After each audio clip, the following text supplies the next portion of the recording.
Good evening, everyone. This is our committee of the whole meeting of Lake Bluff, Lake Bluff Board of Park Commissioners on October 7th, 2024. Time is 6:31. We do have quorum here, so we'll call the meeting together. If I could have a roll call, please. Commissioner Greenfield. Here. Commissioner Lane. Commissioner Raymore. Here. Commissioner Reeder. Here. Commissioner Walsh. Commissioner Weber. Here. And President Beeler. Here. Hello, Arthur Marcia. Hi. Hi. And may I ask please for an approval for our agenda for this evening? We just have a couple of business items, but important to get through tonight. So moved. Second. And roll call, please. Commissioner Greenfield. Yes. Commissioner Lane. Yes. Commissioner Raymore. Yes. Commissioner Reeder. Yes. Commissioner Weber. Yes. President Beeler. Yes. Next, we move to our statement of visitors. This permits anyone who is present here tonight or present on Zoom to address the board on any matter that could be part of our park district. Okay, our guest tonight is going to decline to make a statement. Is there anybody on Zoom who would like to make a statement? There are no guests present on Zoom. Thank you, Jeff. All right, so we'll move on to verbal communications. Just a quick update on a lot of things that have been happening. First off, the golf scramble was terrific. $4,000, I believe, that was raised, which is incredible from an event that really started off as, I think, more of a benefit to the community and to the golf community, really turned out to be a great fundraiser. So it was absolutely wonderful, and the tent looked gorgeous. Everything looked really good. So congrats. At the same time, there was also a bonfire for the preschool that night. So there were a lot of activities going on that evening. A couple other things that were going on as well. I met with Sue Raymore and Michelle Moravchuk down at the Ravine, talked about how to start rolling out some of the work that's going to be done down there. So we'll keep going on that, but I think it's going to be important to let community members know how the work is going to progress to follow Cliff Miller's plan. On the other side, if anybody has a chance to go out to the Getz wetlands, do it now. Well, I mean, the weather's been good, and we keep saying the weather's good and good, and let's hope it continues to be good. But do take an opportunity to go out there, especially with the changing in the colors. It's just magnificent to see it at this time of year. We will have another time to thank Barbara Ackerman. But she was instrumental in buying a significant number of native trees, oak trees, I believe. Am I right on this? And thank you, John, to donate to the sanctuary. So that's going to be wonderful to see that kind of replanting of trees and putting trees back into our park district lands. And last thing is elections are coming up relatively quickly. So I believe the packets will soon be available for park district candidates. They are available now. Okay. On the website and available on Park. So that was very quickly my board president's report. Heading off to new business, and this is one of the reasons why we're meeting tonight as committee of the whole. You'll see as part of your packet, and thank you to John and Jim for helping put this together. Quick overview of what we have for 2025 for our 100-year celebration. The one thing I do want to add to this is I have been in communication with Lake Bluff Youth Baseball. They will have their kickoff sometime in April. And I think that will be really kind of the first event that we'll have, because they will do a dedication or a rededication of all of the baseball fields, as we talked about before, with the history of how they were named. We'll have a celebration then as well for that. So that'll start off in April. We've got the Ravine celebration. From Lobola, Matt Evans, I believe, has spoken with them for them before. He's from the Chicago Botanic Gardens. But to have an event that's going to include Cliff Miller, other folks from Lobola there as well, and be able to really talk about history of the ravine and where our ravine is going to be in the future. May 24th, to do the pool grand reopening, just talking to Jim and Ben before the meeting started. It's really gonna be exciting. We're even getting new lifeguard chairs and new planters and new cabana nets, where everything is gonna look really bright and new and refreshed. So I understand, we'll talk about this as well with the pool update. We've got Father's Day weekend, which is usually the weekend of the color run. We will be grand marshals this year for the 4th of July parade. We'll work on a beach event sometime in July. We're looking at July 14th for that. We have a band, food trucks, and really like an all community celebration. July 18th will be Night on the Range. And then September 20th, birthday party and fireworks. I know, John, you had another conversation with Van Deur recently. Right. Okay, and Yeah, kind of passing that along to the park district, so that it can be the park district's event, the park, really the focus.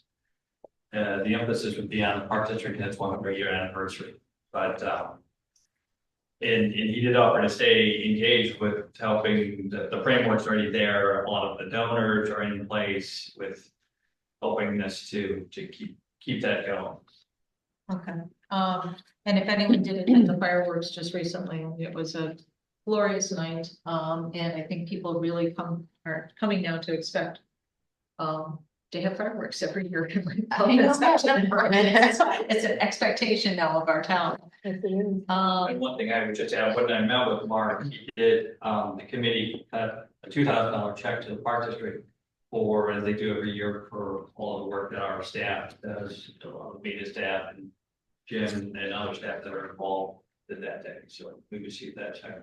It's very kind of them to do that. We're talking about a dog walk sometime in October.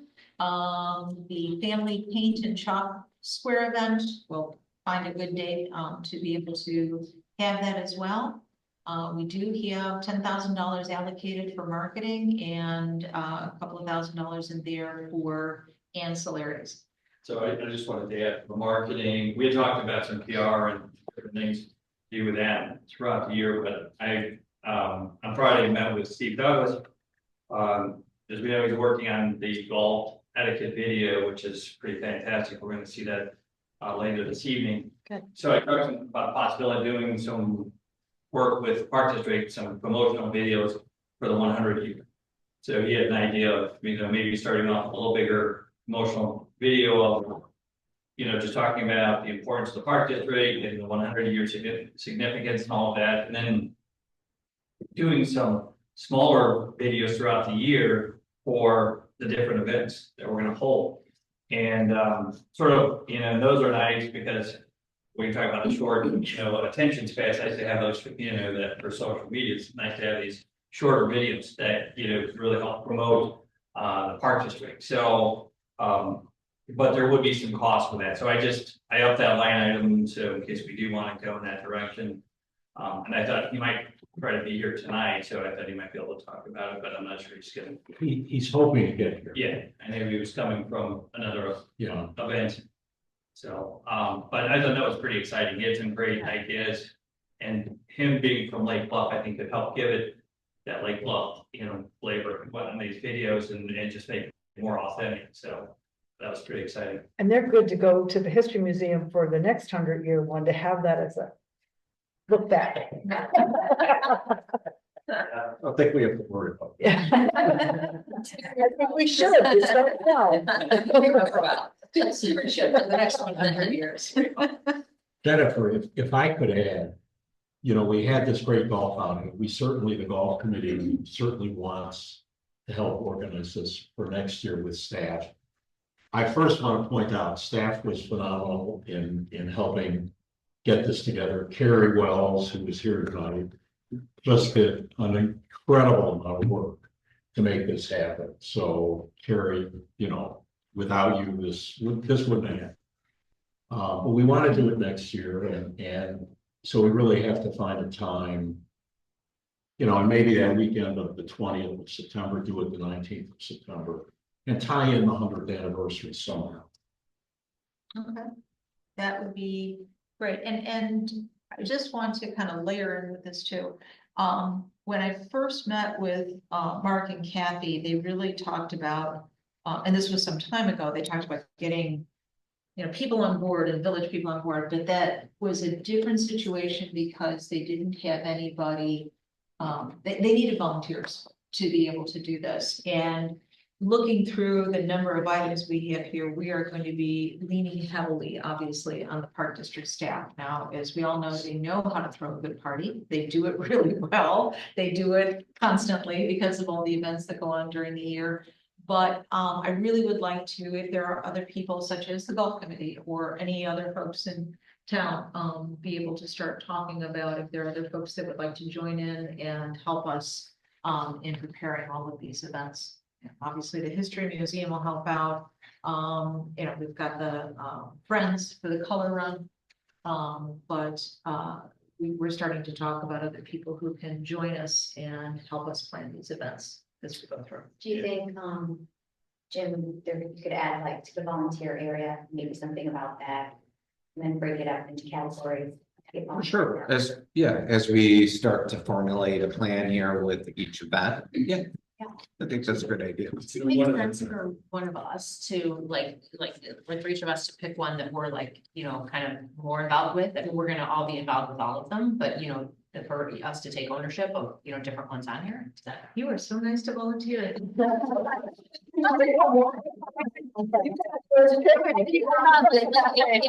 pick one that, you know, like, you know, it makes sense for us, then we'll kind of help with organizing the volunteers, you know. Right.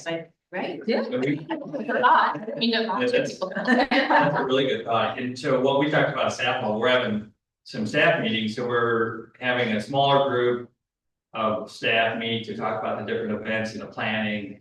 Kind of as a committee, they're going back to their individual departments, whether it's guest services or fitness, maintenance, and talking to their staff about these events and the planning. And we talked about getting, you know, people that would work with individual events. So it's not, you know, everybody on Right. everything, That's what I was. but it's kind of being involved with something that might be in your area. And so to me, that would really complement, you know, having some commissioners also do the same. Yeah. And want to partner with us on those activities, and maybe some trustees from the foundation as well.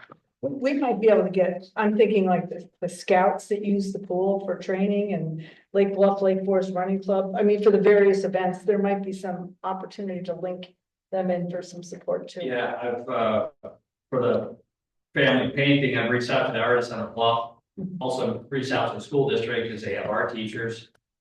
See if we could get some assistance and any more creative ideas, you know, so we're looking for those sort of opportunities to try to pull in people from the community that could help. I do think that commissioners do volunteer, like little like Sue, you're always volunteering there, and Paul and I help out with the golf events. And I think we kind of do a really good job of being different areas as commissioners. For sure, I just thought that this was like a, you know, we've got a list, and if you know, like, if I know I'm more responsible for one of these than another. I was thinking golf, but That's an easy one for me. Yeah. Thank you for I have one volunteering. question on the Ravine celebration. Yeah. You had mentioned hold at Evanston near Ravine and have a street closure. Do you prefer doing that than the Union Church? Well, I think that if the Union Church, and you did say that they would be amenable to hosting it, and you said as well, the walking distance is negligible. Yeah, I mean, either way, we could do it. I just want to make sure. I've been going down the road with Union to see if they would be willing to do that. And I think we're close to having an answer. So that's still a possibility. I don't want to ask them if we don't want to do it. I'm okay. think, you know, I think Union would probably be first choice because April is iffy. Well, plus we could go indoors if the Yeah. weather's inclement. So that's the nice thing. Yeah, so I think. Okay, just so I know. Yeah, no, thank you. That would be good. Let's look at Union Church as really the first option, and then we can move it outside faster if the weather goes our way. Okay, so, and we do have, we just saw an update on the logo. I think we need to. Still. It's still being tweaking and, tinkered. Yeah, one is in good shape, another needs to The one, Okay. oh, it's good. Yeah. halfway there. Yeah. So we're getting close on that. And then we have the other ancillary items, the village sticker, beach dog tags, temporary tattoos for kids events. The clothing, obviously, maybe during the store windows to kick off the, fireworks if it's not too close to homecoming. And, we'll talk about pins, 100 year to get those out as well. So. When was homecoming? This year it was the 28th, and it seems to either be on that Yeah, weekend that's or what on the I next think, yeah. weekend, so I don't know. Yeah. Yeah, it'll probably be then or the next week. Okay. Then we may want to do it for the beach or something. The beach party. I don't know. Or could we do it for the 4th of July, because we're the fire marshal and we've never done that for the 4th, but we need to have the windows decorated when, the parade goes through. Okay. Maybe have the camps or something. Yeah.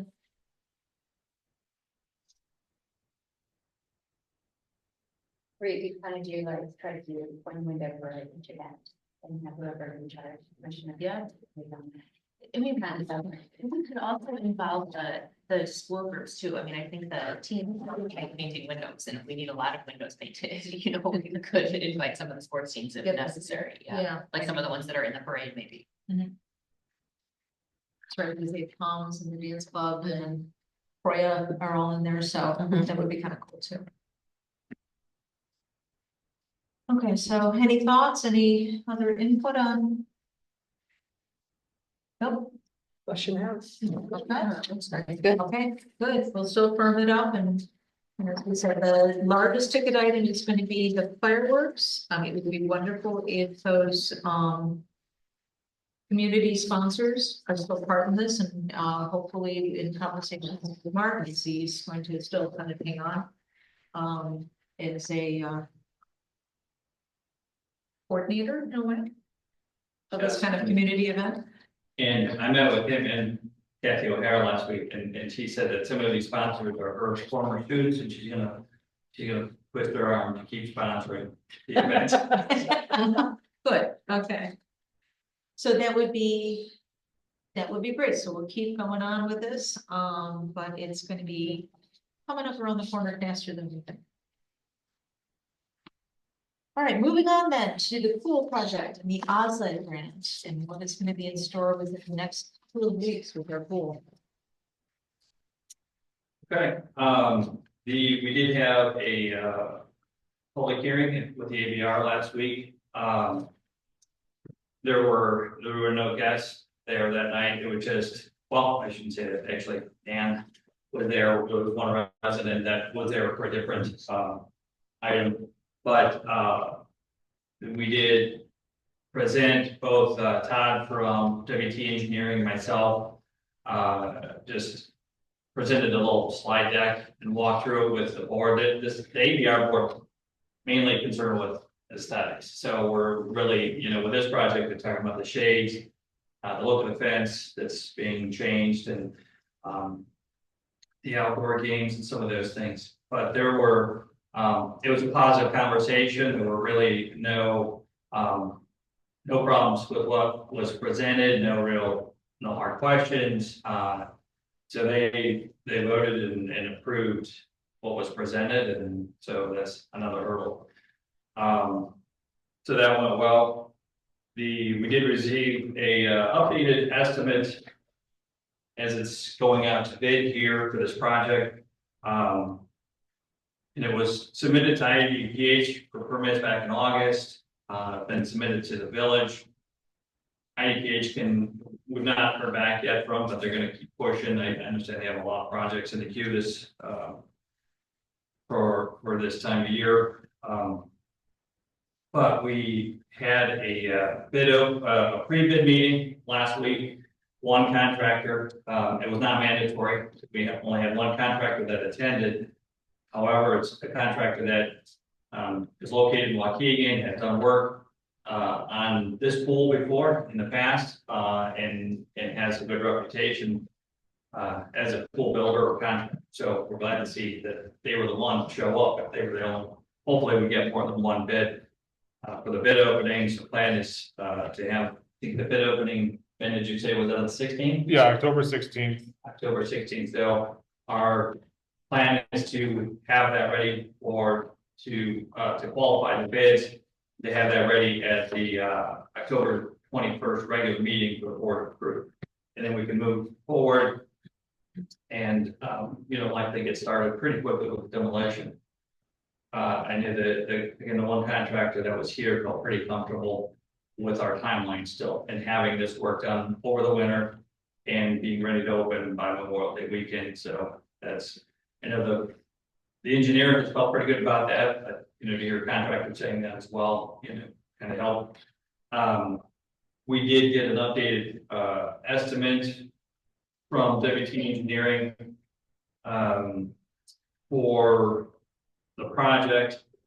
And so they are their most recent up-to-date estimate is $2,257,000. So as you know, the architect's estimate that from over a year ago now was 2.7 for this project.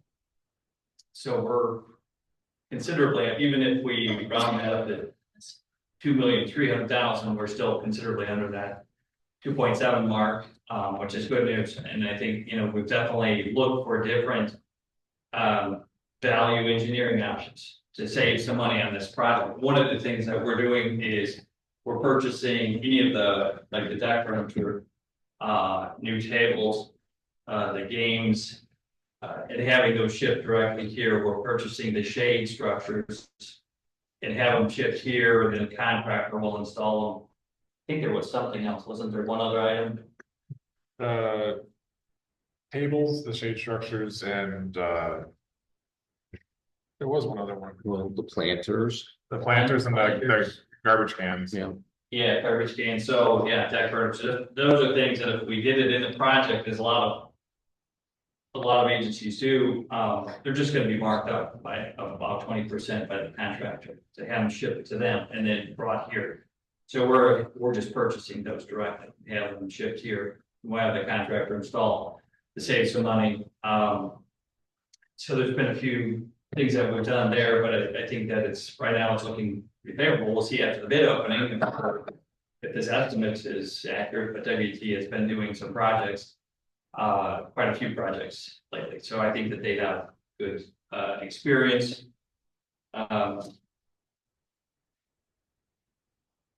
What else do we have? So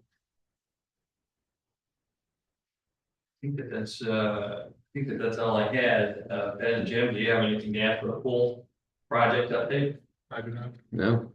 I think we did have the village came out with their truck and jetted our sewer pipe. Seems like that's gonna work, which is one that runs under the rec center, so that's ideal. We didn't have to have a pretty big expense to reroute that. But yeah, the project's moving along and we'll definitely keep you updated. Is there any questions for the board? I'm assuming that the new estimate includes all of the deck being done then? It is, it's all of the deck, which is really gonna be nice. I think, that was one of the things that was gonna stand out. We were only able to do what we were initially talking about doing, which was 10 or 15% of the deck. We would have been walking out to a $2.5 million renovation and seeing, what still looked like the old facility. This will be all new deck, a lot of new furniture, shade, structures, a new liner, which won't be as noticeable inside the pool, the new lights. So what was the cost difference from the original concrete deck to the concrete deck? Just curious. I would have to look that up. I could send that out to you. I'll go back through the rest of them and see. And then can you share who the contractor was that did the pre-bid? Sure, it's Stuckey Construction from Waukegan. Can you spell that? Let's say DUCKUI. Stuckey, Stuckey, though. yeah. Okay. Is that somebody they want to use? They are, I talked to them after, and which is interesting. I know that one of the employees from Stuckey, one of the owners reached out and congratulated us on getting the Oslet grant for the pool, and just said, let them know if we needed anything or the assistance. When I talked to, Rich Clark, the aquatic engineer from WT, after the contractor left, from the pre-bid meeting, and he was very happy. They've worked with them quite a bit on a number of projects, and I think they were currently working with them somewhere. Was it Vernon Hills? That sounds familiar. Oh, the splash pad in Vernon Hills, that might have been it. And so Rich, spoke pretty highly of them and was glad that they were here for the pre-bid meeting.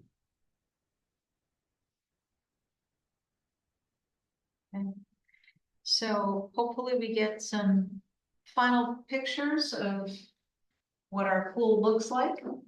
I know when Emily and I met with Micah, what was it, about a year and a half or 2 years ago, and we saw some pretty horrific pictures of what things look like on the inside. It would be lovely to get the before and after and see how things will look when, but good, things are really moving quickly and moving in a good direction. So that's great. I think that's like a really good thing to make sure we have when they're building the new pipes, to show that all the new pipes are replaced and having documentation on that. Yeah.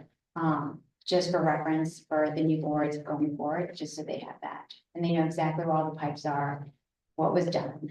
So there's no question. That's part of our problem. It was finding asphalt and plans from, the early 70s when those pipes were put in on the concrete. But we'll have that. Yeah, it should be all together. Yeah, and it'll all be. Project documented, Digital. all the pictures with all the pipes. Yeah. And it should be based on the blueprint that they gave us, and there should be no.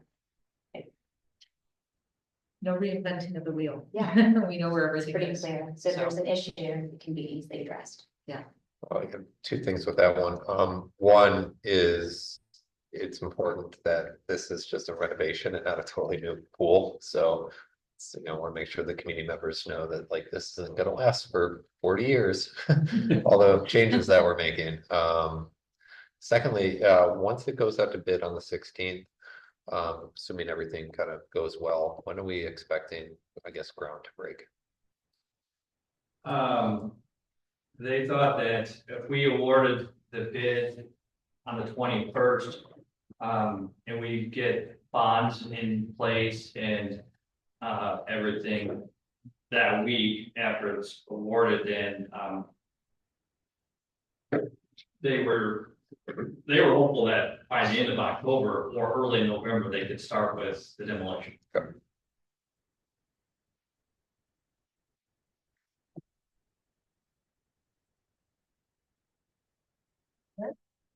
Okay. On to Artesian Park Tennis Pickleball Courts update.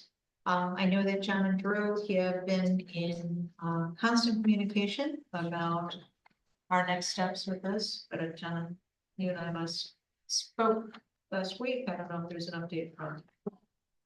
There's not, Drew and I have since then been able to connect. And so I should have some more information pretty soon for the board. He still felt pretty positive about the involvement. I guess it just comes out to right now it really whether we wanted to approve the RIO for the entire park versus just the court. So still working with Scott and in some discussion with Drew to clarify some things, for the park district before we would want you to agree to that. Okay. All right, so again, just to kind of give a quick summary again, where our park district application is an RIO specifically for the courts at Artesian. The village would like to do, would like the park district to have a full RIO for all of Artesian Park. In talking to John about this, and hopefully John's communication again with Drew is, let's try to do this, resolve this as quickly as possible. I really would like this to be a good handshake or in writing between the park district and the village before year-end 2024. I understand that the village would be looking at doing a text amendment, a small change to their RIO in order to accommodate what we have before them. That's, I think, why they would rather have us do a full RIO, but that would mean us coming back and having a full discussion again as a board and then going through the RIO process. So it would, in my opinion, take much longer and wouldn't allow us to accomplish it before year end. So hopefully, we can work this out and in a good fashion with the village.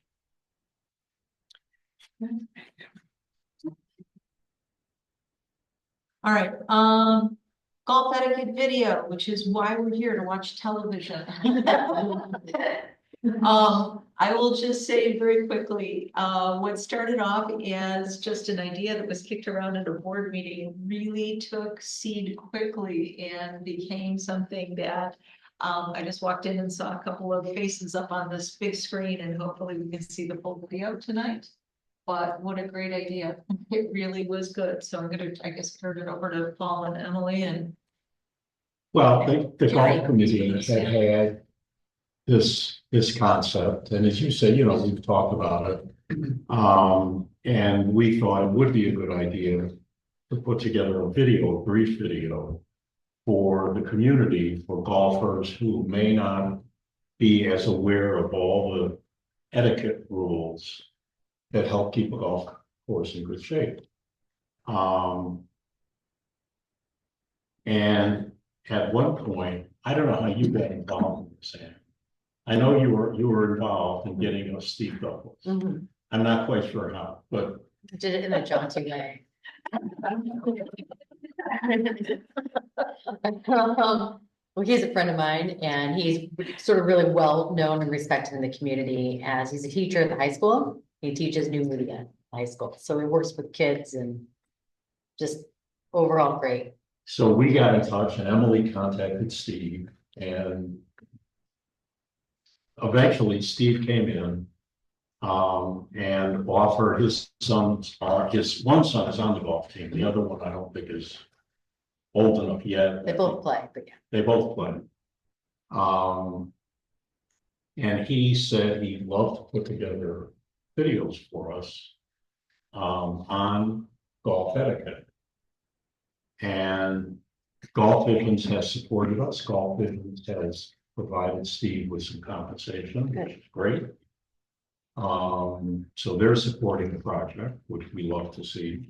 So this is not costing anything.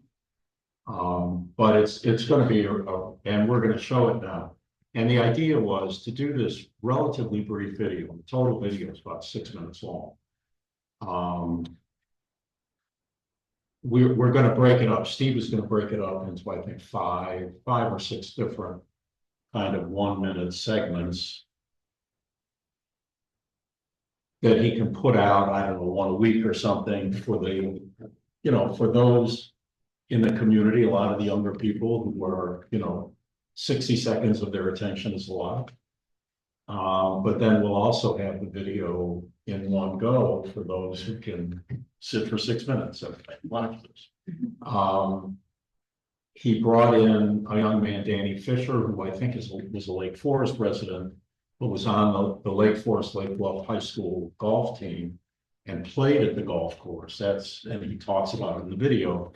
And Danny this summer played some tournaments on the Corn Ferry Tour, which is, you know, right below the top PGA Tour, which is a big deal. And he evidently was being sponsored in some fashion by Titleist, so he's the real deal, and he participates. And then Steve got members of the Lake Forest High School boys team to do some of the instruction on the video, and then the committee members all pitched in. You'll see that on this tagline. So it's been a lot of fun. Steve has done a great job. I guess he's not going to make it here because the golf team was in the process of qualifying for sectionals, I think is what he said. So he was there. And we still have to work out exactly how we're going to distribute this. We want to get it out on the various social media outlets that we have. So that people can easily find a link. To the video, or portions of the video, so we still have to work that out. There might be one or two tweaks to the video that we still make. But why don't we take a look? And I think we've got the total video, and then we've got one example of the short video we're gonna do. It takes a village to maintain, Preserve and protect. our community golf course. We all need to do our part.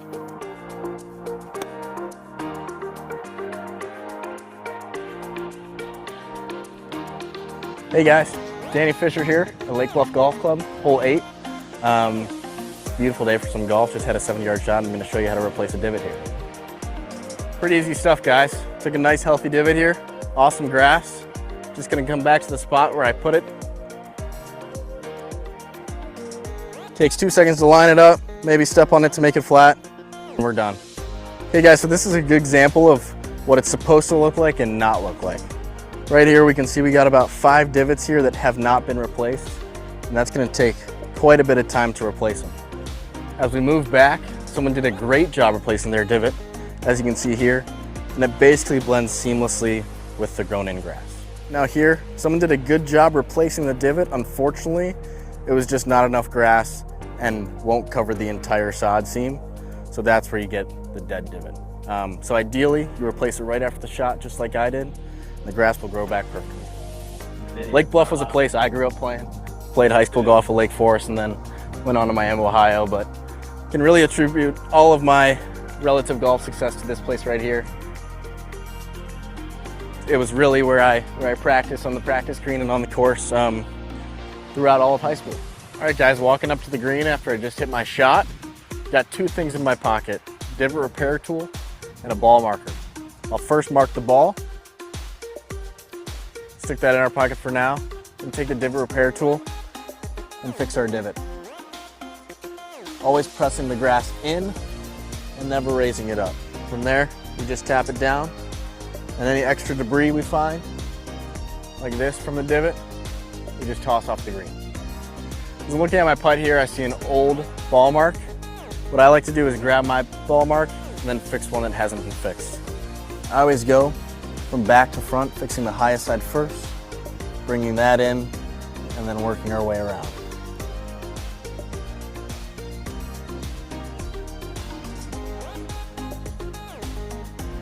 It's a great feeling right there.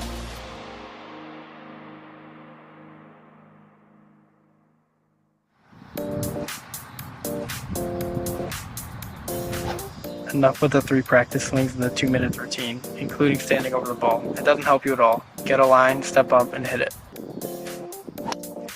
I'm going next. Be ready to go and communicate early. Don't do this.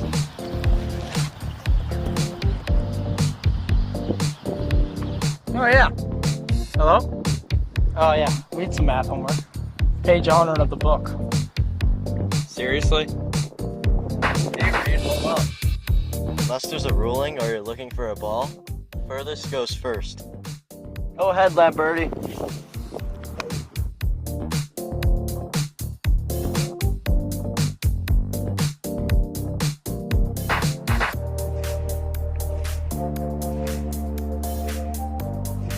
Ready golf doesn't mean selfish golf.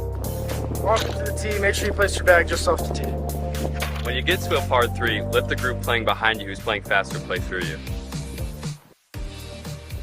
Really, guys? Only one person to shoot it, and then you can share with the rest of the group. Drop your bag in between the green and the tee to make your exit a lot faster. Speaking of which, Andrew, you don't need to shoot the pin so excessively. Hey guys, don't count your scores on the green. Let's head to the next tee and count them. When you and your friends are playing, make sure after you hit a shot, grab some of the divot mix and fill your divot. And one more. Do your part to keep our par 3s well maintained.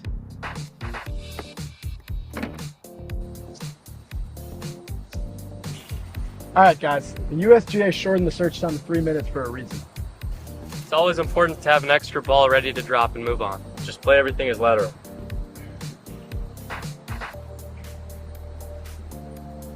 Watch your playing partner's approach shot to help ID the closest tree or object to help them find it.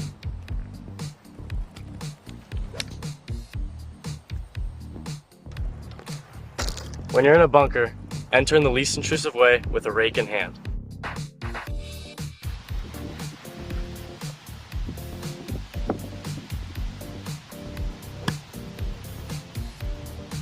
After your shot, sweep the sand for an even lie, empty rake.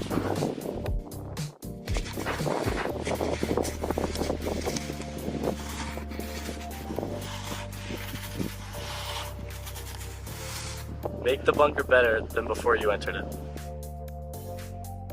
Since we don't have paths everywhere, be careful where you drive to avoid water and overused areas.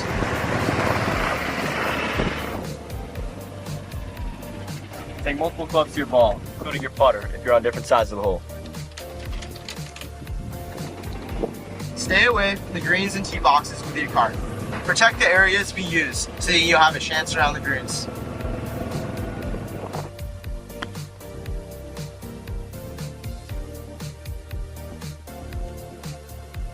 Park the cart between the green and the next tee.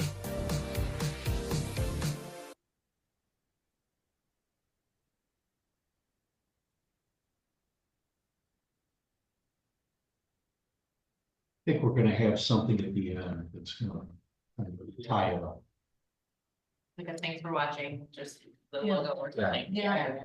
Yeah, we're getting to the different committee members that were at the beginning, so I'm not sure. I think Jeff is having some trouble with his. Do you have the other one hooked up, like short? Yeah, Jeff, if you can play the other one that was lower down the email, the link. Is there a way we could do like 5% off junior memberships if they had proof that these were watched? Either they could watch them in like, in the golf, class itself, or like, some kind of a thing online. We talked about that, and one of the ideas that Steve actually brought up was if you put a QR code on the cards and they can go to their weekly video or whatever, and then they have a test, they come into the clubhouse. Awesome. And if they can answer the question from that week, then they get 50 cents off a code. Great, love it. That's good. Just something to Yeah. encourage them to I love do it. it and pay attention. I love it. The sound isn't great, sound is better when you're watching. Yeah. Obviously, we know.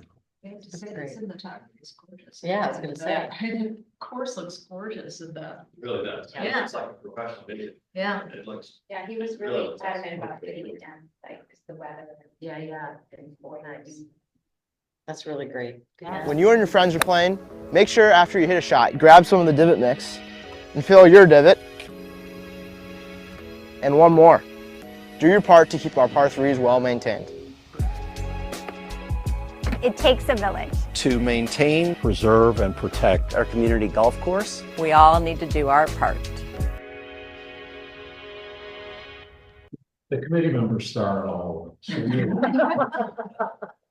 I like the ending on that one. Yeah. I like the. Yeah. Closing, yeah. Yeah, it's really impressive. Here's something like that, I think in the first one as well, it just didn't. Yeah. So. There's no ball. Yeah. And there's something wrong with that. Very quick. You guys did that really. Yeah. Steve, I'm telling you, he Yeah. jumped on that. He's a pro. Did the kids help at all with the video? No. he Oh, did. okay. He got the team. He talked to the coach, Right. and the coach was all over doing it. He Yeah. loved the idea. Yeah. And, he went out, we had good weather on the golf course. He added the part on the par 3, we added later, he had his son do that, that was his son. Hitting the tee shot on the par 3, Yeah. and fixing the divots. But Steve, he got all of it. He Great. was. And so, then they want to talk about how to use this at the high school and what they can do, because we're disseminating it.